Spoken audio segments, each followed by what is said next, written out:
Pemirsa, atlet-atlet Ogan Komering Ulu yang diberangkatkan ke Lahat untuk mengikuti Pekan Olahraga Provinsi ke-14 Sumsel dinilai kurang pembinaan. Hal tersebut diakui oleh Koni Oku. Koni Oku memberangkatkan sebanyak 219 atlet dari 27 cabang olahraga untuk mengikuti Pekan Olahraga Provinsi di Kabupaten Lahat. Namun keberangkatan para atlet ini dinilai sedikit dipaksakan, pasalnya banyak cabang olahraga atlet yang kurang pembinaan.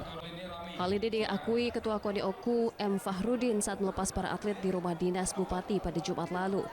Ketua Koni Oku beralasan kurangnya pembinaan diakibatkan kurangnya pasokan anggaran yang mengalir di Koni Oku. Fahrudin mengaku jika pihaknya mengajukan dana itu tidak terpenuhi. Kalau masalah pembinaan, ya memang kita mengakui kurang karena kita kan terbentur, Pak Bupati sudah bilang kita terbentur masalah dana. Karena kita mengajukan dana yang kita inginkan itu tidak terpenuhi. Makanya kita ya sebisa mungkin kita harus mensukseskan.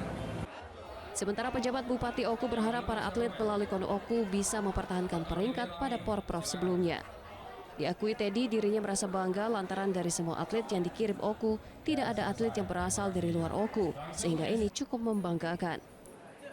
Kami dari pemerintah Oku khususnya tidak menargetkan yang muluk-muluk. Yang penting kami berusaha maksimal agar seluruh kontingen atlet dari Kabupaten Oku ini bisa berkiprah dan meraih prestasi yang lebih tinggi lagi. Kalau tahun-tahun sebelumnya kita selalu masuk 4 besar. Koni Oku sendiri menargetkan masuk peringkat 3 besar pada Porprov Lahat. Adapun cabur andalan Oku adalah wushu, kempo, dan e-sport. Dari Ogan Komering Ulu, Widori Agustino, iJus melaporkan.